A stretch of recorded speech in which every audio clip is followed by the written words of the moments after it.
আসসালামু আলাইকুম, সিসি 26। আজকে আমরা পড়বো দশম অধ্যায়ের কি একটি চার্জ দেওয়া রয়েছে দুইটা, এবং এই চার্জের মাঝে একটা বিন্দুতে 1 কুলম্ব এর একটা চার্জ এক্সট্রা দেওয়া রয়েছে। এখন এই এক্সট্রা চার্জের উপরে দুইটা বস্তুর তড়িৎ প্রাবল্য কত হবে, এবং তড়িৎ প্রাবল্য যদি শূন্য হয় তাহলে এটা কত দূরত্বে রাখলে, অথবা এটা কত দূরত্বে রাখলে তড়িৎ প্রাবল্য শূন্য হবে। আচ্ছা, তড়িৎ প্রাবল্য শূন্য হওয়ার ক্ষেত্রে শর্ত হচ্ছে যে E1 সমান সমান E2 হবে, স্বাভাবিকভাবে জানি আমরা। এখন এই ক্ষেত্রে কি করা যায়, দেখো এই দুইটা সমীকরণ একসাথে বসানো যায়। এক্স Q1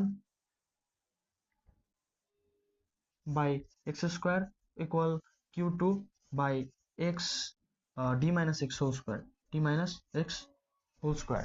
এখন তুমি এখানে কি বলছে দেখো, দূরত্ব নির্ণয় সূত্র, মানে দূরত্ব নির্ণয় কিভাবে করব। সেক্ষেত্রে আমার কাছে Q1 চার্জ দেওয়া রয়েছে, Q2 চার্জ দেওয়া রয়েছে, এবং দূরত্ব x by d minus x whole square, মধ্যবর্তী ব্যাসার্ধ দেওয়া রয়েছে বা মধ্যবর্তী দূরত্ব দেওয়া রয়েছে। সেক্ষেত্রে এটা কতটুকু রাখলে আমি, মানে আমার চার্জ শূন্য হবে, কতটুকু রাখলে প্রাবল্য শূন্য হবে, সেই ক্ষেত্রে শুধু আমি এক্স এর মানটা নির্ণয় করব, তাহলেই হয়ে যাবে। দেখো, root over of Q1 by Q2 is equal x by d minus x. তারপর root over of Q2 by Q1 is equal